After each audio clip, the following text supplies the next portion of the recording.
Good. Well, we have a full house, so let's call the October 27th statewide ACC meeting to order. The first thing we want to do is just go around and acknowledge that we have read the files and we do not have any conflicts. So it's Bob Brennan, read the files, and I do not have any conflicts or additional questions. Donna Brown, I have read the files and I do not have any conflicts. Rodney Burrell, I read the files and I do not have any conflicts. David Mitchell, I've read the files and do not have any conflicts. Great. Katie, do you read the statement now or do we go into closed session? Let me find my statement here. I can read it now, or we can take the motion in second and then I'll read it, but I'm not sure it matters. Let's get a motion to go into closed session. I second the motion. All in favor, say aye. Aye. Aye. Okay, we're in closed session. Katie, you want to read the statement? Okay, great. It is proposed that the Statewide Administrative Charging Committee's open session of its 38th meeting on October 27, 2025 be adjourned to a closed session. The session will be closed under the authority of General Provisions Article Section 3-305B, Annotated Code of Maryland. Subsection 1, to discuss the appointment and employment of an individual over whom the committee has jurisdiction. Specifically, to render a decision as to whether to charge police officers from Maryland State Police, Maryland Transportation Authority, Maryland National Capital Park Police, Prince George's County Division, Maryland Transit Administration, University of Maryland College Park, and University of Maryland Baltimore County with police misconduct. Subsection 2, to protect the privacy or reputation of an individual with respect to a matter that is not related to public business, specifically the police officers from Maryland State Police, Maryland Transportation Authority, Maryland National Capital Park Police, Prince George's County Division, Maryland Transit Administration, University of Maryland College Park, University of Maryland Baltimore County, against whom allegations of misconduct are made. And subsection 7, to consult with counsel and obtain legal advice regarding the applicability of the Police Accountability Act as applied to the officers accused of police misconduct.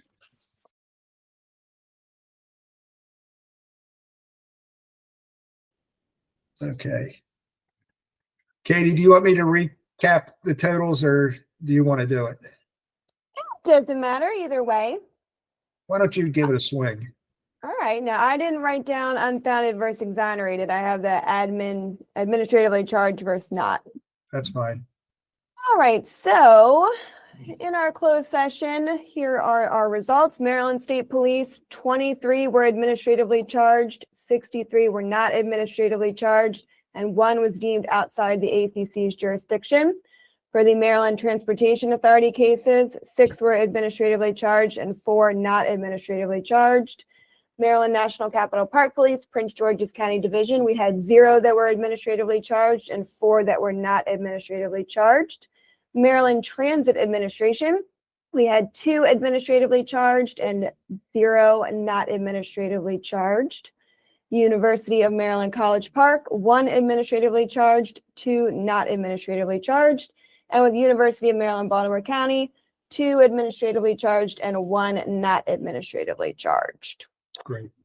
And the only thing I have, Carrie said that if we want to review and approve the 2026 meeting dates, that we can do that. And I'm not sure if they have to vote on the No, we don't. okay. We don't need to vote on them. But I think Carrie had a conflict in October. Right. She wasn't quite sure, but she didn't think she'd be able to make the October 26th meeting. So if anyone could do the week before, she said that week is open for her. Okay.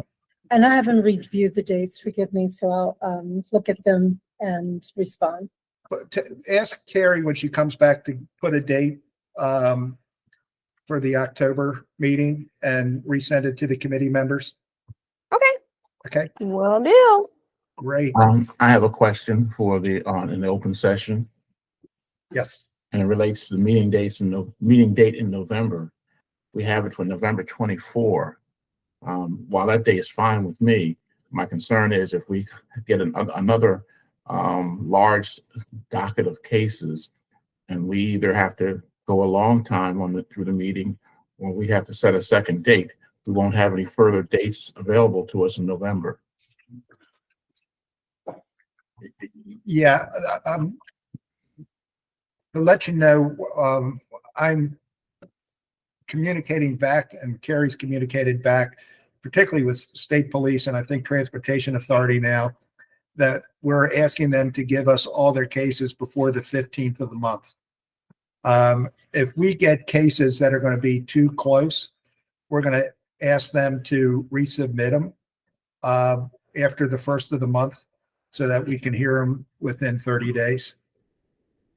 Yeah, we have the same situation in December, because the December meeting is the 29th.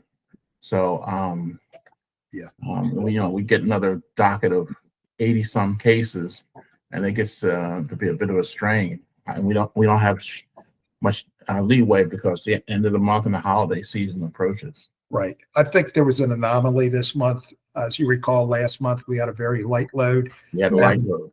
And it was because I think we only had 17 cases from state police. Communicating with state police, they're going to typically have 30 to 40 cases to us, not the number of cases like we saw this month. So we just have to manage it. And I am sensitive to these schedules and our time. And if necessary, as you and I've talked, we'll try to accommodate, everybody's calendar. But if we have to do 2 meetings in a month, we can accommodate that too. But this month, I'm heading out of town on Friday and for a little more than a week. So I needed to get all my stuff wrapped up before I left. Well, I fully understand that. Yeah. I know that the state police sent a second batch of cases in about 5 days before we schedule hearings. Yeah, that's the only issue that, they're gonna send cases like that. They should be like in the original bundle. That way it gives you a little more time to adjust and review. Right. Well, they got them to us before the 15th, which I think they've been pretty good not sending us cases after that. But yeah, the 5 cases we got weren't as concerning to me as all the others we got earlier in the month. I thought that was cruel and unusual. I have a second question. Is there any effort or consideration of removing departmental accidents from our review? I'm sorry. Is there any consideration occurring anywhere to remove departmental accidents from our consideration? They're cut and dried. Rachel from Maryland State Police told me internally they were looking to do that, but obviously they haven't done it yet. And if they do it, I think we're going to share that with other agencies to see if they can remove those also. Okay. This is Stuart. I thought they were concerned about whether it requires a legislative change. Because of the citizen factor. Yeah. I'm not sure what authority they were looking to do it under, but as I told Rachel, I'm not going to fight the feeling. I mean, we've been told anecdotally, Yep. in other jurisdictions, they do not send the accidents to the ACC. Right. I'm not sure that technically complies with the statute, but There's probably a conflict, Stuart, in the statute, and I think they've also have is it DBM requirements for departmental accidents? yeah, I'm there not- probably are for Yeah. state vehicles. Yep. I mean, the cleanest way would be for a legislative change to just take accidents out of Right. every ACC's jurisdiction, but it requires somebody to propose that legislation. Right. I'll talk to Rachel, see if they're doing anything. That's just a thought for in time, Yeah. not for a specific action any time at any point close in time. Right. But then the legislature starts a session in a couple of months, Yes. and if you're going to get something pre-filed or moving, now would be the time to do it.